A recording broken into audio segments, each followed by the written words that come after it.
Well, good afternoon, everybody. Thank you for being here.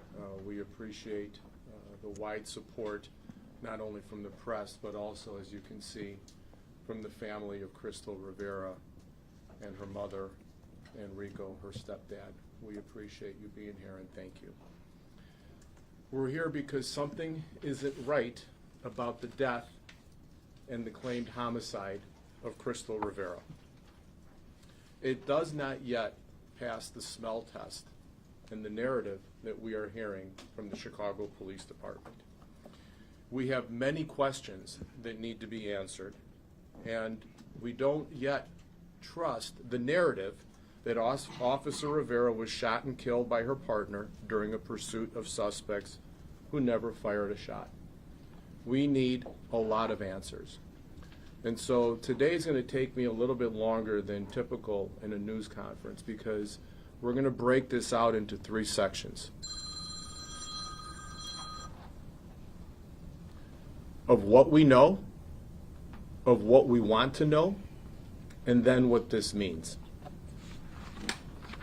So first, I'd like to acknowledge Krystal's mother, Yolanda Rivera, who represents Krystal's estate and is our client. And her husband, Rico Thompson, is Krystal's stepfather, and other family and friends that are here as well. You will notice that Krystal's young daughter is not here.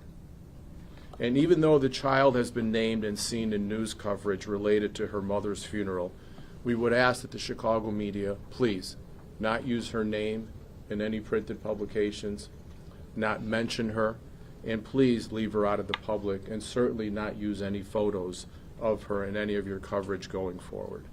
She is a child, and we are asking that you please respect her privacy. So now, with this 36-year-old single mother and officer now laid to rest, what the grieving family deserves is full transparency and a thorough and independent investigation and answers for accountability. However, now that the funeral is over, CPD's loyalty seems to have shifted with the officer who fired the deadly shots and not with Officer Rivera. So we ask, who here is the victim?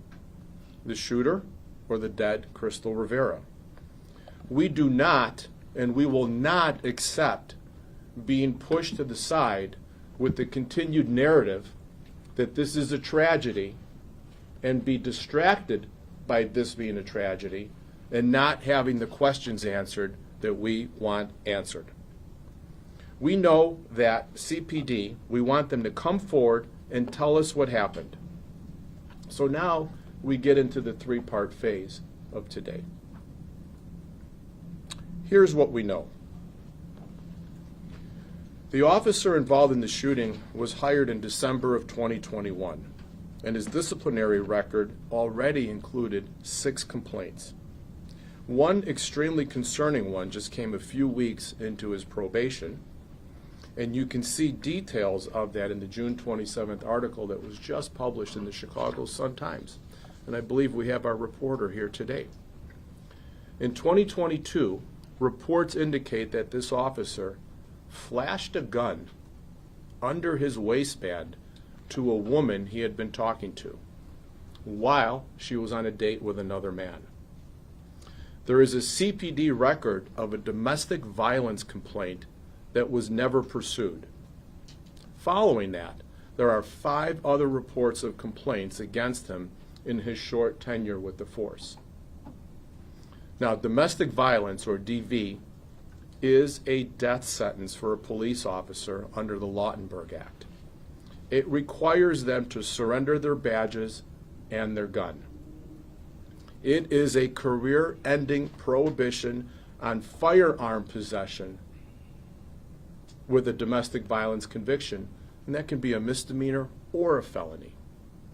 It makes it fundamentally incompatible for anyone to be a police officer under the Lautenberg Act if they are convicted of a domestic violence act.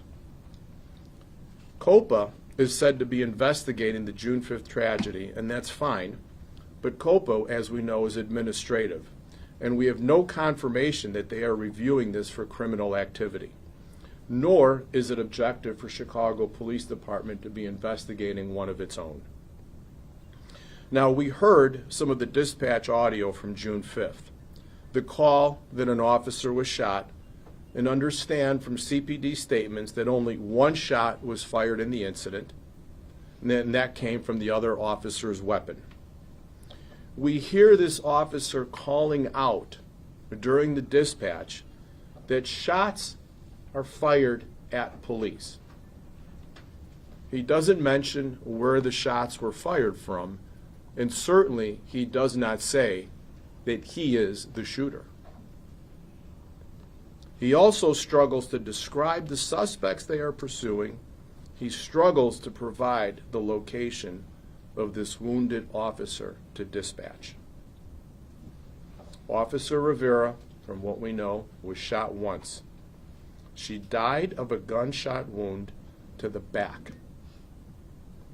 The implications of Krystal being shot in the back is magnanimous when you understand that the suspects, as we understand it, were in front of the shooter, or at best to the side, and Krystal was behind the shooter. Think about that. Have we heard any discussion about this yet? We have not. Now, Chicago Police Department showed some of that body cam footage to the family, and they showed it to them within days of the incident while the family was still very, very deep in grief. They weren't being represented at that time. They had no attorneys with them. This was well before the funeral. Now, our clients are not experts in policing, even though they had a daughter who was a police officer. And they left that meeting with way more questions than any answers that were given, because all they were allowed to do was just watch the video. On June 27th, which was just this past Friday, our office sent, and Superintendent Snelling did receive, a letter from us. It was a personal letter asking him directly for an independent investigation by the Illinois State Police and for the release of all body cam footage from June 5th, and for the superintendent to address any and all questions from the media. The response that we received was nothing. We have not heard anything.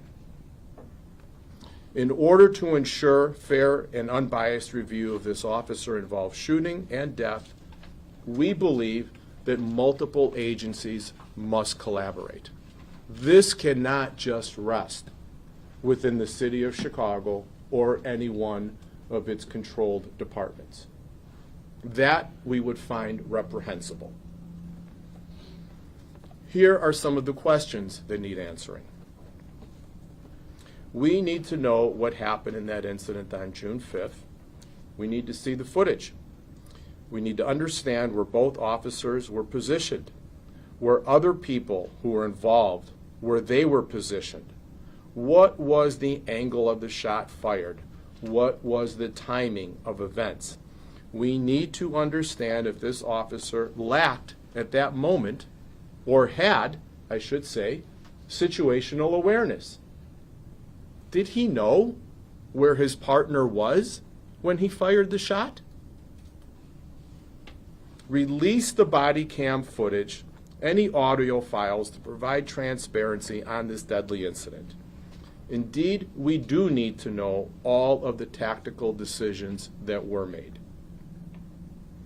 We need to know at any time where any of the body cam footage of any of the officers who were there at the time of the shooting or afterwards were turned off or obscured in any way. Release the phone records, the cell phone records from that night of those involved, in addition to body cam footage. We want to know, is this shooting being treated differently because the bullet came from that of a fellow police officer as opposed to that of a civilian? If so, why? I have a strong feeling that had that shot been fired from a civilian's gun, we'd know a lot more answers right now. Release the full disciplinary file on this officer. We need to understand who he is, what his character was about, and what his conduct was like as a police officer. As far as we know, from what our investigation has found and what's been corroborated by other news reports, there are 5 additional disciplinary investigations on him, including insubordination, meaning he wasn't a rule follower. So for that 2022 complaint that we talked about earlier, about him flashing a gun at a woman and her date, we need to know, was the other man who was on that date with the woman, was he questioned? Why wasn't this officer who was on probation charged with a crime? Can you imagine going up to somebody in a restaurant, in a public place, flashing your gun, yelling epitaphs at them, and threatening them, and not being charged with a crime? Why? Because he was a probationary officer? Why wasn't the man who was with the woman asked to file a complaint of aggravated assault against this officer? That would have cut him off right there. At least taken him off the department, and had he been convicted, he wouldn't be a police officer, and then you know where that story goes. None of us would be here today.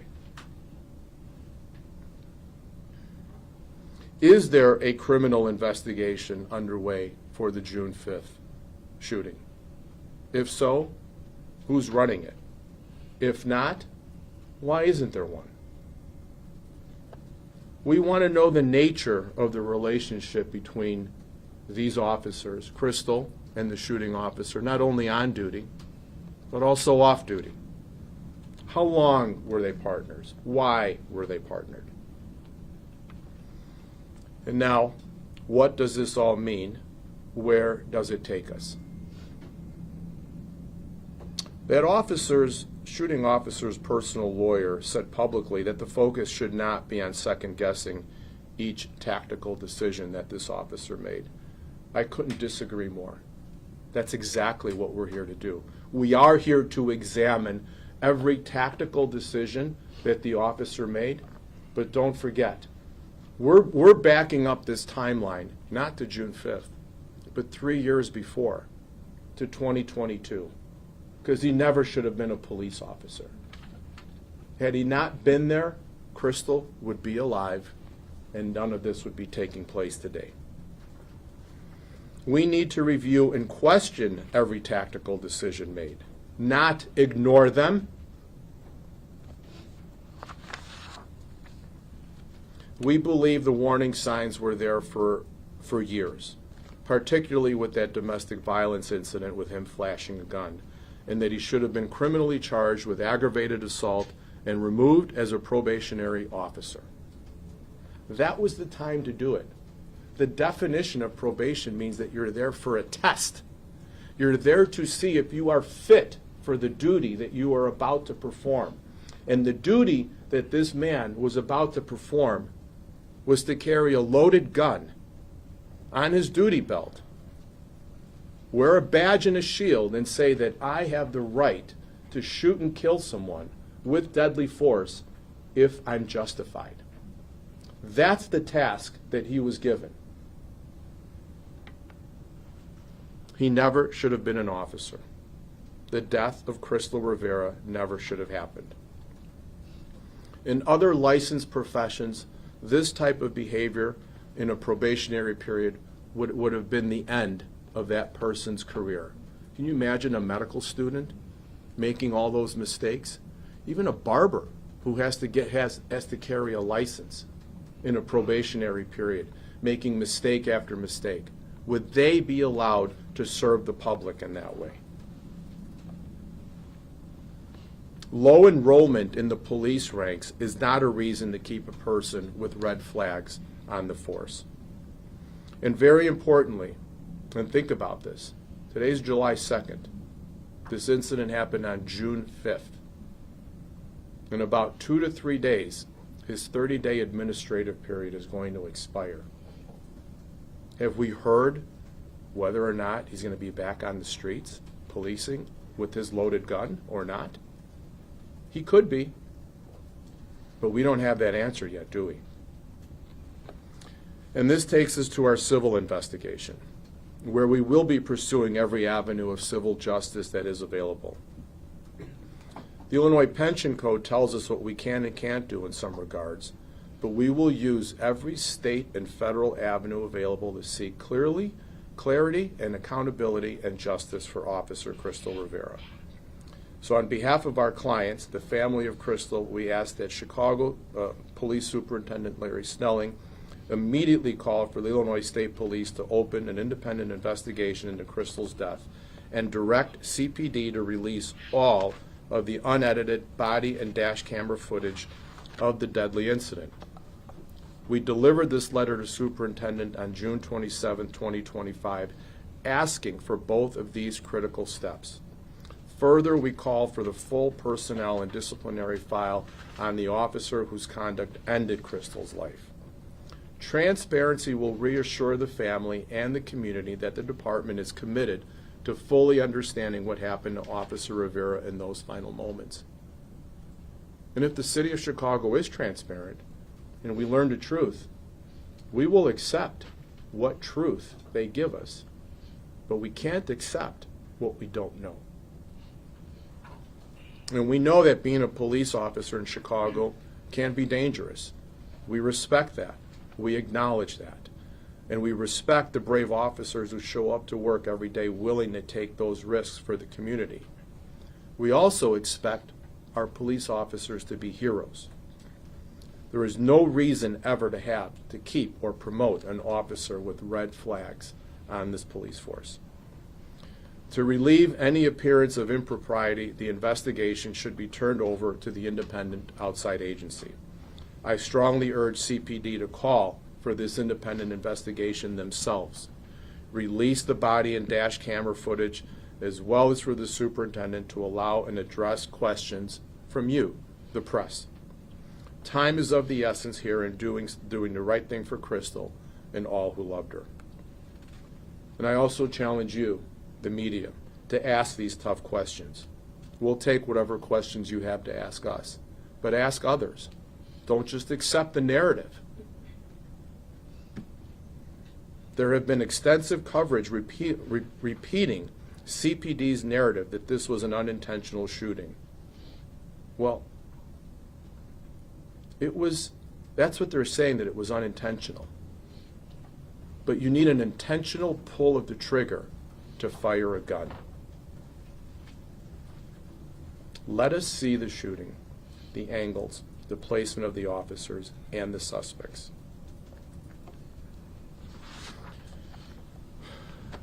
I'd now like for you to hear from Krystal's family, and you're going to hear both from Yolanda and Rico. And Yolanda is going to say a few words now, and I thank you.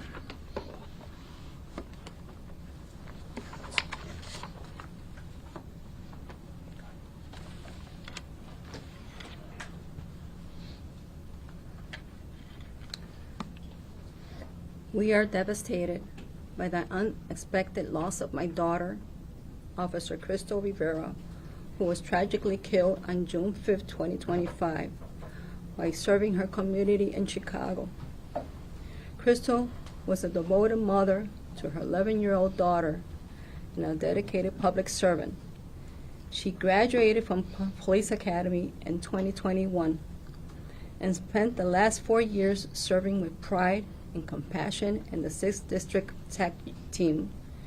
She poured her heart into her work, always striving to make her city a better place. To me, Krystal was not just my daughter. She was my best friend, my confidant, and the light of my life. We spoke every single day. She was the one that I turned for comfort, for laughter, for strength. There wasn't a part of my world that didn't include her. And now, an emptiness the words can fill, she's also loved taking long walks with me and her daughter. The quiet moments were full of laughter, connection, and peace. We took trips together. One of our favorite places was to Puerto Rico. She made sure that those times would stay in our hearts forever, just us girls. I hold on to those memories more than ever.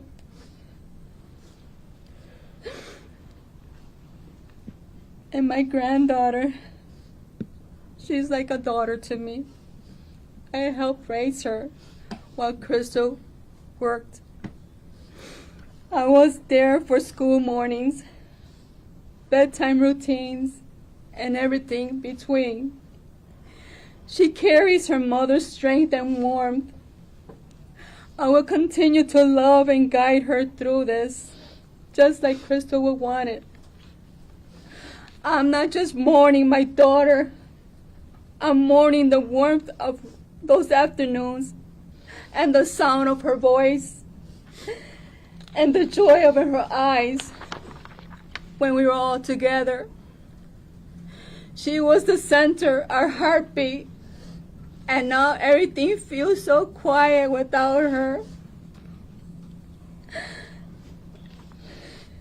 Krystal was admired by her fellow officers, respected by her community. She loved everyone truly who knew her. She led with kindness. She was a woman of character. Whether she was mentoring younger officers or simply brightening somebody's day, she always lifted up others. And as her mother, I'm asking for complete transparency. I need to understand what happened that night. I need to know the truth. Krystal believed in protecting and serving with honor. She will want her name. She will not want her name used in ways that brings division. If you're mourning for her, please honor her by staying grounded in peace. Let this moment be guided by truth, love, and justice.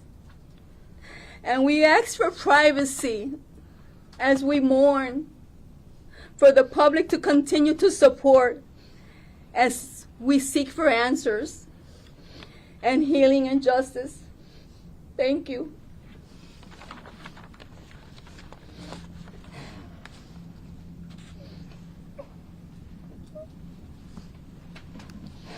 Sit outside. Here.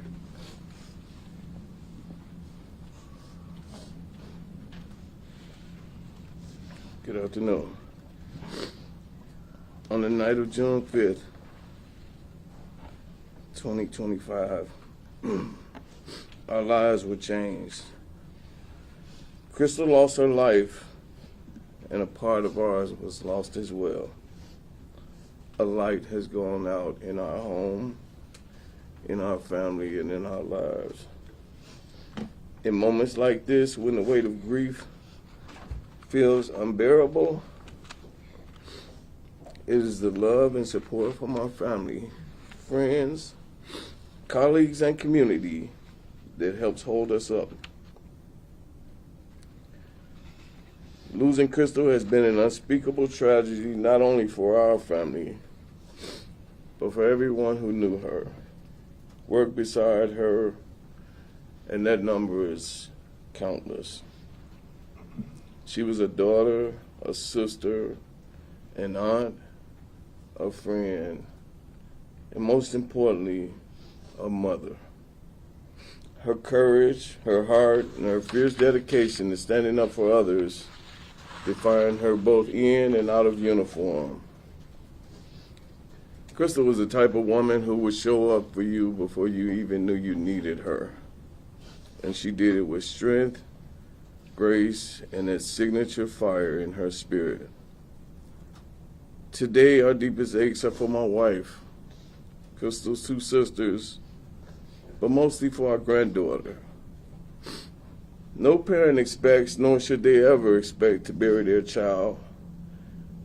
And my wife is suffering not only from the loss of her baby girl, but it must also bear the weight that this is having on our granddaughter. To lose a loved one is heart-wrenching in itself, but she must bear it while trying to help the granddaughter deal with her loss as well. Time fails me to speak of how this is having a family-wide effect. I would like to thank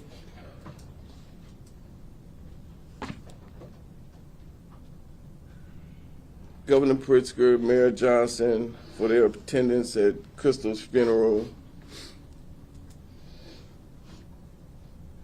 Senator who entered it into the record, forgive me, in the congressional record. We'd like to thank also the distinguished officers of the Chicago Police Department and the people of Chicago for their outpouring of sympathy and support during this extremely difficult time. We are here asking both Mayor Johnson and Superintendent Snelling for full transparency. We believe in justice for Krystal and all parties involved in the incident, and that can only happen with the release of the body and dash cam footage along with an independent investigation by the Illinois State Police. We as a family need answers and believe the people of Chicago deserve them as well. We know for certain that Krystal deserves the best that this city, which she gave her life for, has to offer. We believe this is a small ask to the city, given both her dedication to serving and protecting Chicago and the price she paid in the commission of that duty. And finally, we ask this great city to please honor Krystal's life by remaining peaceful and allowing the facts and the process to reach its conclusion. Krystal gave it all to make this city better, and it would be a dishonor to her memory to not exercise restraint at this time. Again, we want to thank everyone for your love, support, and prayers during this difficult time. Thank you, Rico.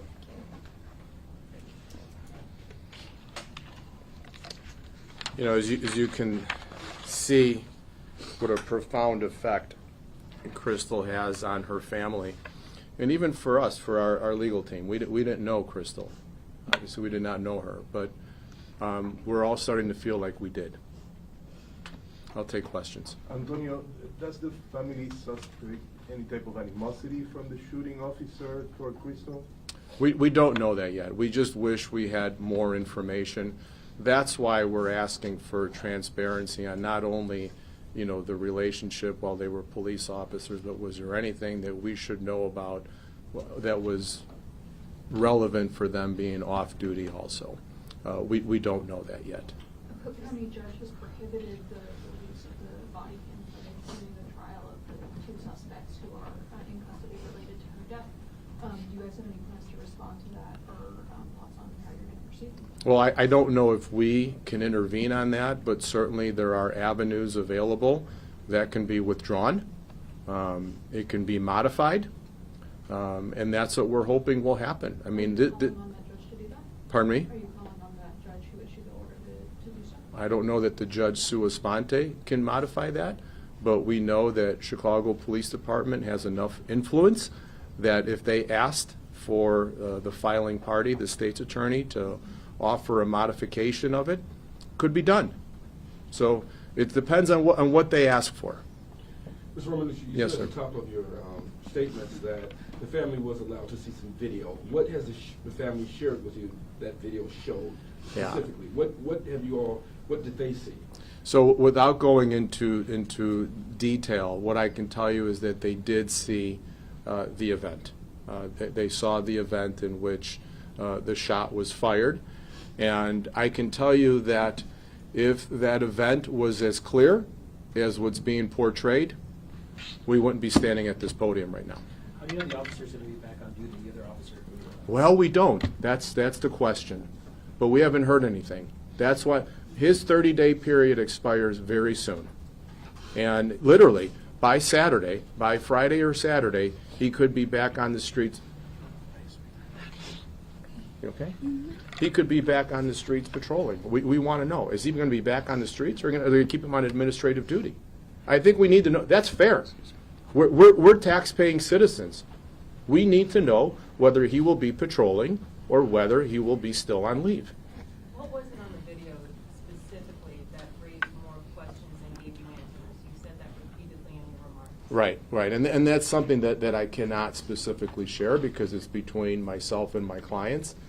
But I can tell you that there is a mismatch. There is not a correspondence, a corollary between this was, let's put it this way. What's been reported is that somebody got in between the shooter and Krystal, right? Okay. That's something that we do not accept as accurate. Mr. Ramirez? How unusual is the I promise. I'll get to you. I heard Charlie first. I'm sorry. How unusual a situation is this? Here it is a month into, since the shooting. Usually there's a lot more information, then there's a requirement by COPA at least to release video. We need to know more about what's happening.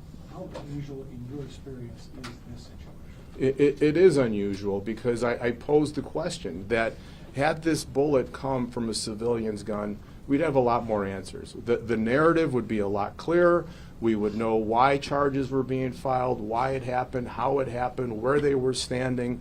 There'd be video that would be released, maybe some of it redacted or blurred out to protect other people, but at least we would know. And that's not happening here, and that's why we can't accept the smell test yet, because we're not getting what we should be getting if this had happened in a circumstance where a civilian had shot the gun.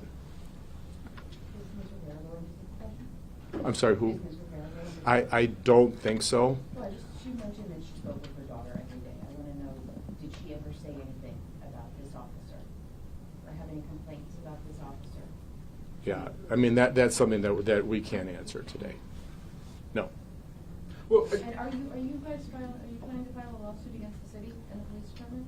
So, as I said, we are looking at all of our civil avenues of justice, and I can tell you that we have some very viable avenues, despite this being a line of duty shooting.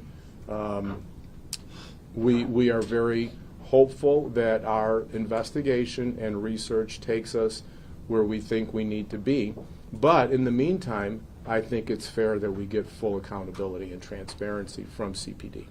Tony, quick question. I'm sorry. I just want to follow up on what Liz said. I've heard you loud and clear saying that this guy should have never been an officer. There were clear warning signs. We know that apparently he had a disciplinary background. Has Ms. Yolanda, and my apologies to the family for everything that you all are going through, have they shared with you, Tony, that he displayed some signs of aggression toward her, that she even complained to superiors, even if you can't go into specific details?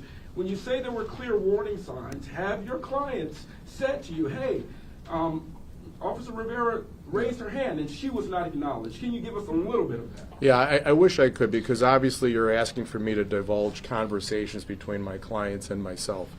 But here's what I can tell you.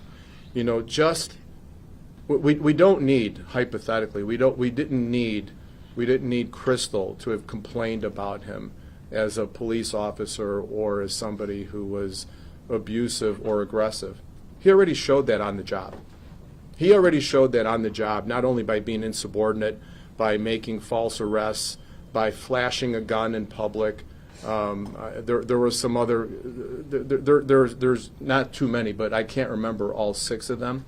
But those clearly, gosh, folks, those aren't even warning signs. Those are just career killers.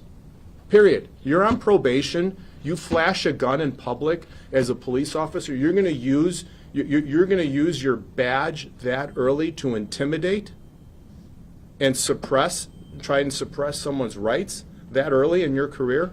Should be a goner right there. There should even have been a discussion. Yes, sir. Hi, Officer Rivera had cooperated in an investigation into the theft of a gun from a police station. in Right. which Other cops were implicated, and she told investigators that she had gone through her colleague's book bag to locate the gun. I'm wondering if knowing about that informed your skepticism of the police department at all, or your strategy in dealing with this new matter, and if you have any reason to believe that the two might be related. Well, we don't know if the two are related yet, do we?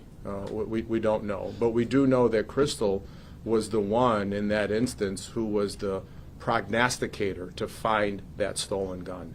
She was the one who was out there hunting for it and to return it to where it should have been, because what did that gun wind up doing then? Yeah, It she ca- was in a series of shootings. Yeah, it caused a lot of serious harm, didn't it? So again, we don't know if there's a relationship. I'm not here telling you that there is one, but that's why we need to know everything here. There is a lot here. There's not just one piece to this puzzle. There are so many pieces here, and we got to start fitting them together. We'll take one more question. Can you confirm how many minutes of the body cam footage the family was able to see, and of how much? And are you able to characterize the footage that they saw? Like, what was depicted on this footage that they were shown? Was it the part where Officer Rivera was shot? Was it? Can you give us some more details? Yeah, I mean, they didn't get to view the whole gamut. They didn't see dash cam. They didn't see any other body cam other than, I believe it was the shooter and possibly Krystal's also. So it was just of that moment right there. Thank you. All right. Anything in closing from you? No, thank you very much. Thank you. Thank you all. That's yours.